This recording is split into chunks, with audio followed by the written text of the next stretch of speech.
My name is Serafina Monet. For as long as I can remember, the world has spoken to me through the language of flowers. Not in a whimsical, fairy tale sense, but in the quiet, honest way a stem curves toward the light, or the way a bloom's color can capture a feeling words often miss. I grew up in the misty, gentle hills of upstate South Carolina, where my grandmother's garden was my first classroom. She taught me that every petal has a purpose, every leaf a story. This understanding became my life's work. I moved to Charleston, a city draped in Spanish moss and steeped in history, and slowly, carefully, built a life for myself. My floral design studio, Fleur, became my sanctuary and my voice. I wasn't just an arranger of flowers. I was a storyteller, weaving narratives with peonies and gardenias for some of the city's most significant moments. My work was known for its quiet elegance, its ability to transform a space into an experience. I curated atmospheres for intimate anniversaries, grand galas, and weddings that felt like stepping into a dream. It was at one such event, a fundraiser for the city's historical society set in a garden I had filled with moonflowers and pale roses, that I met Leo Sterling. He stood apart from the polished crowd, his gaze not on the society pages, but on the way the candlelight caught the silver green of the eucalyptus leaves. "This feels alive," he said, his voice a low, gentle rumble that seemed to harmonize with the soft evening air. "It's like you haven't just placed flowers in a room, but you've listened to what the room wanted to say." His perception was a balm to a part of my soul I hadn't realized was lonely. Leo was a Sterling, a name as woven into the fabric of Charleston as the sweetgrass in the market baskets. Their family's legacy was built on generations of shipping and trade, an old money dynasty that resided in a world of unspoken rules and inherited grace. He seemed different, though. He was a history professor at the college, more interested in dusty maps and forgotten narratives than in the stock market reports his father favored. He saw the artist in me, the girl from the hills with dirt under her nails and a passion for beauty, and he seemed to love me for it, not in spite of it. When he proposed a year later, under the sprawling branches of the angel oak, it felt like the culmination of a beautiful story. To me, a woman who had built her own life from scratch, the idea of joining a family with such deep roots was intoxicating. I longed for the warmth and security I imagined existed within those storied walls, a sense of belonging that had always eluded me. But the welcome I received was as conditional as the Charleston weather. Isabella, Leo's mother, was a woman of formidable poise and quiet power. She moved through the world with the assurance of someone who had never had to ask for anything. When she introduced me, it was always with a carefully curated addendum. "This is Serafina. She creates the most charming floral arrangements." Such a creative little hobby. My thriving business, my life's passion, was reduced to a quaint pastime. Her compliments were like perfectly arranged bouquets with thorns hidden just beneath the surface, designed to prick at my confidence and remind me of my place. Leo, at first, was my defender. "Mother, Serafina's work is art. She's one of the most respected designers in the Southeast," he would say, his hand finding mine in a gesture of solidarity. But the constant, subtle erosion of my worth began to wear on him. His corrections became softer, less frequent, until they faded into a resigned sigh and the familiar refrain, "That's just how she is, Serafina. Don't let it bother you." But it did bother me. It settled in my heart like a slow, creeping frost. Then there was Annalise, Leo's younger sister. She was the family's radiant sun, gilded and adored, a perfect reflection of the Sterling legacy. She treated me with a breezy, dismissive friendliness that was somehow more chilling than her mother's overt disapproval. She would admire my work, but her eyes held a cool distance, as if she were observing a skilled craftsman rather than embracing a sister. I was a beautiful, useful addition to the family, like a well-placed floral centerpiece, but I was never truly one of them. The illusion of my belonging shattered completely when Annalise announced her engagement. The wedding was to be the social event of the season, a 3-day affair at the family's ancestral waterfront estate, a sprawling property named Riverbend. Before the ink was dry on the engagement announcement, Isabella summoned me to the family home on the Battery. It wasn't a request, it was an expectation, delivered with the casual authority of a queen addressing her court. Serafina, darling, you'll handle the flowers, of course. It's a family affair, after all. It will be your gift to Annalise. My gift was to be a monumental undertaking, requiring months of planning, sourcing rare blooms, and coordinating a team of assistants. It was the kind of project my business would typically charge a six-figure sum for, but the Sterlings saw it not as my profession, but as my duty. A part of me, the part that still yearned for their approval, was eager to prove myself, to create something so breathtakingly beautiful that they would finally have to see me, to acknowledge my talent as something more than a hobby. So, I poured my heart into it. I designed a floral landscape that would evolve over the 3 days, from soft, romantic pastels for the rehearsal dinner to a crescendo of vibrant, celebratory color for the main event. I called in favors from growers in Holland and Japan, secured thousands of stems of David Austin roses, and planned installations that would make the historic estate feel as if it had bloomed from the earth itself. It was during these intense preparations that I began to notice the cracks in the Sterling's gilded facade. A check for a deposit on 1,000 French tulips bounced. A frantic call from a linen supplier in California mentioned an overdue invoice. When I brought my concerns to Leo, he was dismissive, blaming a temporary cash flow issue and an overly conservative family accountant. But my intuition, the same intuition that guided my designs, told me a different story. One evening, while working late in Leo's home office, I saw the family's financial ledgers open on his desk. The truth was stark and undeniable. The trust funds were nearly depleted. The beloved Riverbend estate was heavily mortgaged.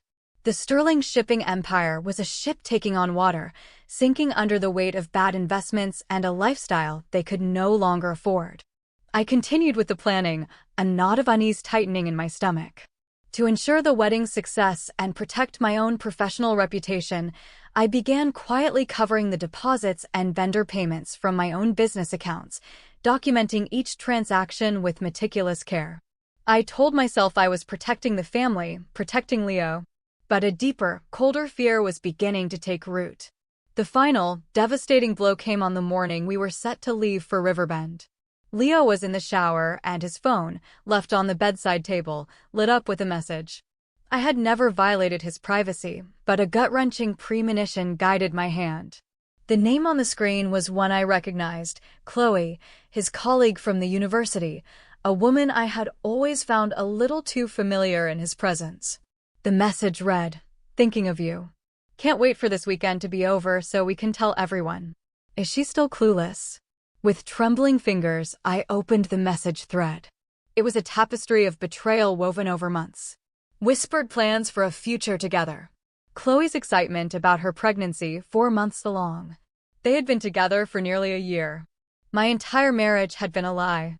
I methodically took screenshots of everything, my movements precise and robotic, a stark contrast to the storm raging inside me. I sent the images to my secure cloud storage and deleted every trace of my intrusion from his phone. Then I went to my closet, chose my most elegant dress, and packed my bags. I composed my face into a mask of serene calm, the practiced composure of a professional who could handle any crisis. When I met the Sterlings downstairs, my smile was bright and unwavering. I was going to give them the wedding of a lifetime, a masterpiece of beauty and grace, even as my own world had been reduced to ashes. The performance of my life was about to begin. As we drove towards the Lowcountry estate, the late autumn light filtered through the ancient oaks, casting a soft, forgiving glow on the landscape. It was a painterly scene, beautiful and serene, a stark contrast to the turmoil in my soul. When we arrived at Riverbend, its white columns and sprawling verandas exuded an air of timeless grandeur, a perfect stage for the drama that was about to unfold. I had orchestrated every detail of the weekend, from the welcome baskets filled with local delicacies to the string quartet that would play by the marsh at sunset. The moment we stepped out of the car, however, the first act of my exclusion began. Isabella, with a sweep of her hand towards the meticulously arranged welcome table, said, "Serafina, I thought I was clear about the guest book placement. It feels so impersonal here." She didn't wait for my response, which would have explained that its position was chosen for optimal guest flow, but instead turned to Leo, her voice dropping into a conspiratorial whisper, a familiar cadence that always left me on the outside looking in. The guest suite I was shown to was exquisite, with French doors opening onto a private balcony overlooking the formal gardens. Vases of my favorite white hydrangeas, a seemingly thoughtful touch, filled the room. Yet, the moment we were alone, Leo's phone rang. He glanced at the screen and quickly stepped into the hallway, his voice a low, intimate murmur. The gesture was small, but it was a clear demarcation of his loyalties. The rehearsal dinner that evening was a masterclass in subtle alienation.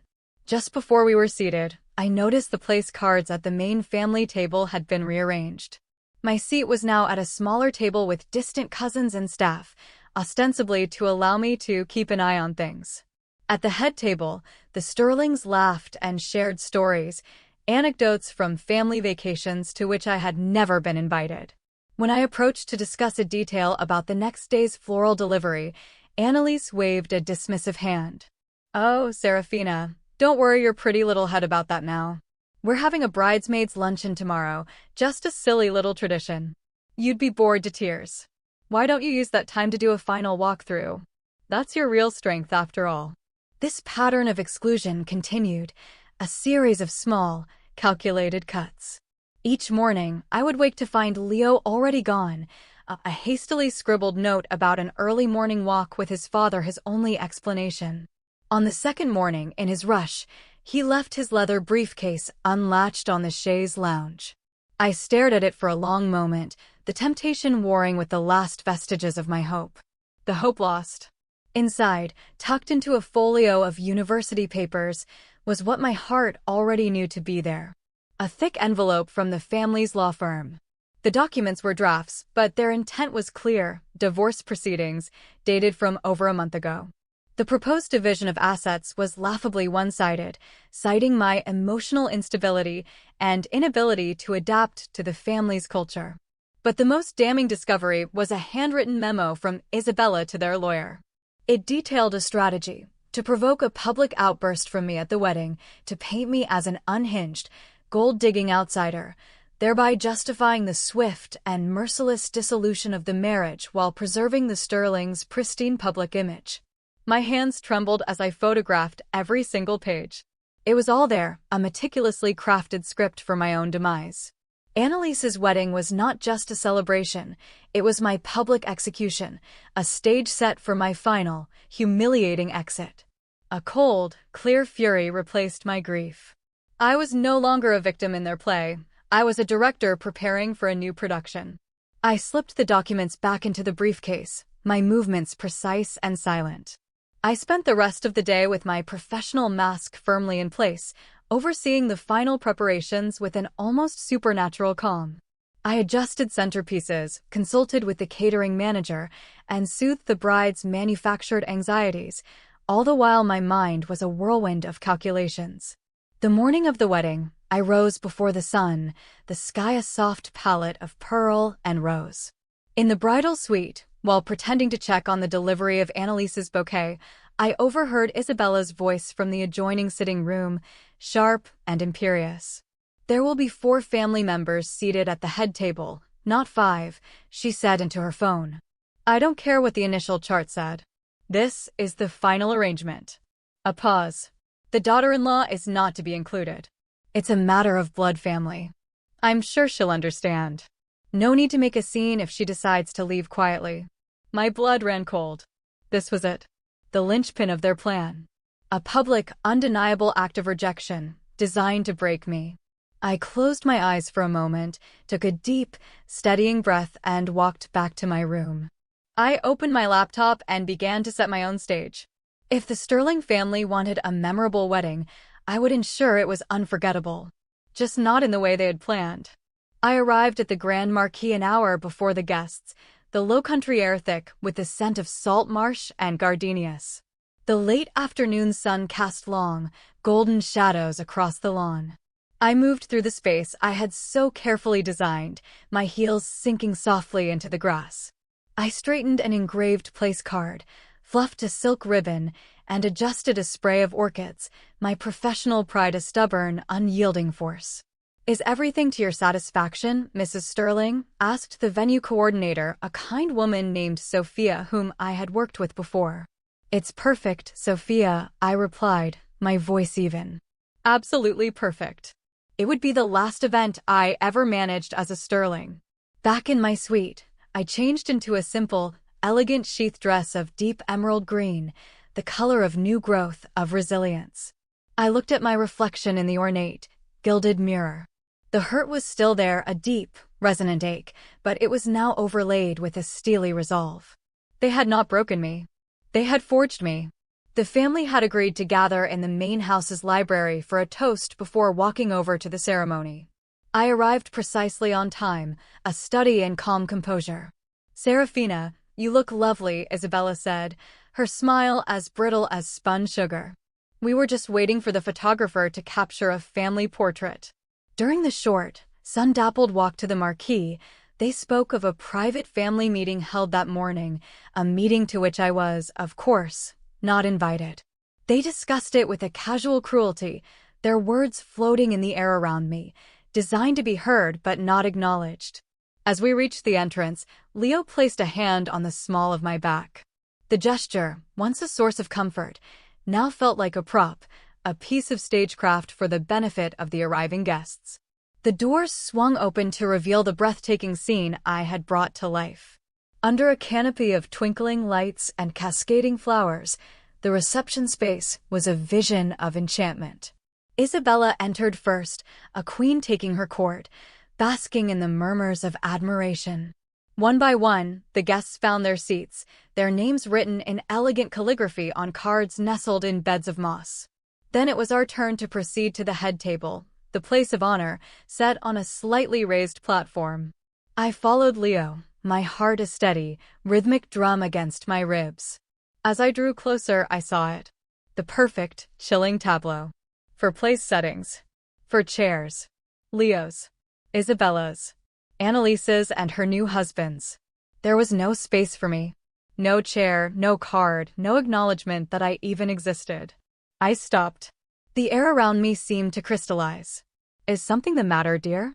Isabella asked, her voice laced with feigned concern, just loud enough for those at the nearby tables to hear. "There seems to have been an oversight," I said, my voice remarkably calm. "There is no seat for me." The scene played out exactly as their script had intended. The hushed whispers, the feigned confusion. Leo stepping forward, his face a mask of practiced surprise. "How odd," Annalise murmured, a flicker of triumph in her eyes. Leo cleared his throat. "Must be a simple mix-up with the venue staff. We'll get it sorted." Then came the line I had been waiting for, delivered with a smug little chuckle that was meant to be endearing, but was instead a blade to the heart. "Oops," he said, with a boyish shrug. "Looks like we miscounted." The family exchanged small, knowing smiles. It was a quiet consensus, a shared secret among the initiated. In that moment, everything became sharp and clear. This was their masterstroke. A public humiliation so profound, so elegantly executed, it would leave no room for argument. It was the foundation for the story they would tell their friends. Poor, fragile Serafina. She just couldn't handle the pressure. She had a breakdown at the wedding and simply walked out. My gaze swept across their faces. Isabella, poised and victorious. Leo, complicit and cowardly. Annalise, basking in the spotlight of my exclusion. I could have screamed. I could have exposed their lies right there, in front of their carefully curated guest list. But that was their ending, not mine. Instead, I straightened my spine, lifted my chin, and spoke the words that would change the course of the evening and my life. "I see," I said, my voice clear and steady. "I understand everything now." Their smiles faltered. Leo's confident posture seemed to deflate. I was no longer playing my assigned part. "I'll be leaving now," I added, and turned away, my movements measured and graceful. "Serafina, don't be so dramatic," Leo called after me, a hint of panic in his voice. "We can find you another chair." I didn't look back. I walked through the sea of beautiful, curious faces, my head held high. In the cool evening air, I finally allowed myself to exhale. The trembling in my hands had stopped. By the time my car reached the main road, a profound sense of peace had settled over me. From a quiet corner of a waterfront cafe a few miles down the road, I ordered a chamomile tea and opened my laptop. The Sterlings were celebrating their victory, confident in their clean, seamless excision of the unwanted wife. They had underestimated me. My first email was to Sophia, the venue coordinator, with a prearranged subject line, Contingency Plan Alpha. Attached were the documents proving my legal and financial authority over the event, a role the Sterlings had happily granted me when it suited them. The email included instructions to immediately freeze all payments processed through my company's accounts and to revoke my personal financial guarantee for all outstanding vendor contracts. The florists, the caterers, the lighting technicians, the band, all of them had been secured by me. With each click of the mouse, I felt a weight lifting from my shoulders. Leo's texts began to arrive. First, annoyed. "Where did you go? This is embarrassing." Then, confused. "The caterer is asking for payment up front. What's going on?" Finally, desperate. "Serafina, pick up the phone. This isn't funny." I ignored them all. After finishing my tea, I paid my bill and drove back towards Riverbend, parking in a secluded spot down a service road. I found Sophia near the kitchens, her expression a mixture of anxiety and awe. "Mrs. Sterling, are you certain?" "I am, Sophia," I said, handing her a sealed envelope containing hard copies of the legal notices. "This confirms the fund freeze and the cancellation of all financial guarantees for this evening's services." "When should I?" "In 5 minutes," I said. "I'd like to watch." She led me to a small, curtained alcove that offered a discreet, perfect view of the head table. They were toasting Annalise, their champagne flutes held high, their faces aglow with self-satisfaction. My phone buzzed. A text from Leo. "The hotel just called. Our entire block of rooms has been cancelled due to a payment issue." "What the hell have you done, Serafina? Fix this now." I sent a simple text to Sophia. "Proceed." From my hiding place, I watched her approach the head table. She bent down and spoke quietly to Annalise.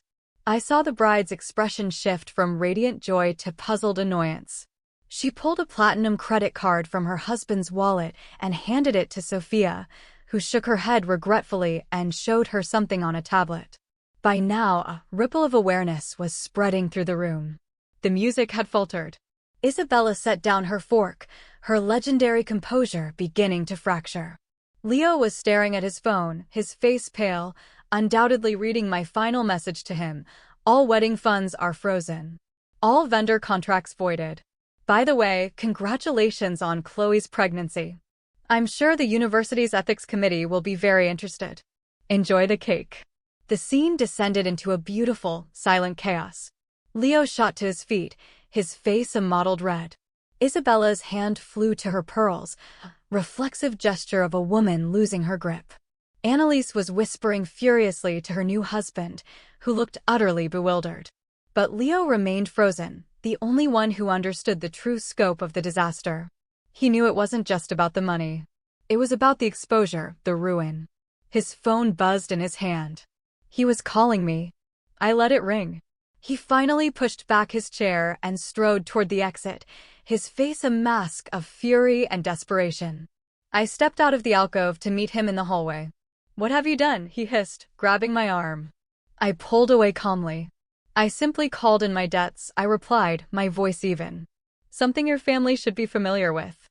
You have to fix this. This is Annalise's wedding. You are humiliating us." "Am I?" I asked, a small, sad smile touching my lips. "I thought that was my role tonight. Humiliation. A staged exit. I just decided to rewrite the ending." "Where are you getting this? What are you talking about?" "The divorce papers, Leo. The memo from your mother about staging my inappropriate behavior. The months of texts with Chloe. The baby. Or did you think I was just a simple little flower girl, too naive to see the truth?" The color drained from his face. The fight went out of him, replaced by a hollow, sickening understanding. "That was private." "So was my heart," I whispered. "And you and your family trampled all over it." He stared at me speechless. Back in the marquee, I could see Sophia speaking to Isabella, whose face had crumbled into a mask of disbelief and rage. The guests were now watching openly, their curiosity morphing into pity and schadenfreude. The Sterling's immaculate reputation was unraveling before their very eyes. "Please, Serafina," Leo begged, his voice cracking. "You don't know what this will do to us." "Oh, I think I do," I said softly. "I know exactly what it will do. And that is why I did it." I turned and walked away, leaving him standing alone in the hallway, a king in a crumbling castle. I didn't look back. As I drove away from Riverbend for the last time, the moon was rising over the marsh, casting a silver path on the water. For the first time in years, I felt truly free. The fallout was immediate and catastrophic. I learned later, through the discreet grapevine of the event industry, that Isabella had been forced to offer up her diamond heirloom necklace as collateral to the caterer just to ensure the guests were served a meal. By the next morning, the story was already spreading through Charleston's elite circles, not the one the Sterlings had written, but the true one. My phone was a torrent of messages. Threats from Annalise. Pleading texts from Leo. The most venomous came from Isabella. "You are always a grasping, unworthy outsider. This spiteful, vulgar display only proves it." I didn't reply. Instead, I forwarded the evidence of their financial deceptions and Leo's affair to my lawyer with clear instructions: hold them unless I am legally challenged. 2 weeks later, Leo appeared at my studio in Charleston unannounced. He looked haggard, the polished veneer of privilege stripped away to reveal a desperate, broken man. "The Post and Courier is sniffing around," he said, slumping into one of my client chairs. "2 of my father's partners have pulled their investments. Mother had to resign from the museum board." "That sounds like a Sterling problem," I said, continuing to trim the thorns from a bundle of white roses. "It's our problem, Serafina. You're still my wife." "A position I understand you were planning to terminate," I replied coolly. His composure finally shattered. "I never wanted any of this to happen." "What did you want, Leo?" I asked, finally looking at him. "To use my talent to stage your family's last grand performance? To keep me as a beautiful, compliant accessory while you started a new family with someone else?" "I did love you," he said quietly, his eyes pleading. "In the beginning. But not enough," I finished for him. "Not enough to stand up to your mother. Not enough to be an honest man." A heavy silence filled the sunlit studio, broken only by the gentle snip of my shears. "I'll give you anything," he said finally, a last, desperate gamble. "Just sign a non-disclosure agreement. Make the documents disappear." And in that moment, I knew. After all this time, they still didn't understand who I was. They still thought my silence, my dignity, my worth, had a price tag. "I don't want your money, Leo," I said, placing the perfect, thornless rose in a crystal vase. "I just want to be left in peace. The documents stay with my lawyer. Whether they ever see the light of day is up to you and your family. I suggest you learn to live with your truth." He left without another word. The Sterling Empire crumbled not with a bang, but with a series of quiet, humiliating collapses. The shipping company was sold for parts. The Riverbend estate was seized by creditors. Isabella moved into a small condo, her social circle shrinking to a handful of loyalists. Leo and Chloe separated before their child was born. He left Charleston, a man haunted by the ghosts of his own making. My business, Fleur, blossomed. My story, whispered at first, became a quiet legend. I was not seen as the vindictive wife, but as a woman of integrity who refused to be broken. Clients came to me not just for flowers, but for the quiet strength they sensed in my work. Today, I am standing on a cliffside in Big Sur, the Pacific Ocean stretching out before me like a bolt of blue silk. I am here to design a wedding for a young couple, their love as wild and genuine as the landscape around them. As I watch the sun dip below the horizon, painting the sky in hues of rose and gold, I think of the empty seat at that table. It was not a void, but a space. A space that I had to leave in order to grow. The Sterlings had tried to cast me as a weed in their manicured garden, but they had only succeeded in planting me in richer soil. By losing the life I thought I wanted, I found the one that was truly mine. And as I raised my face to the gentle, sea-scented breeze, I gave a quiet nod of thanks to the humiliation that had led to my liberation, to the empty chair that had, in the end, shown me exactly where I belonged.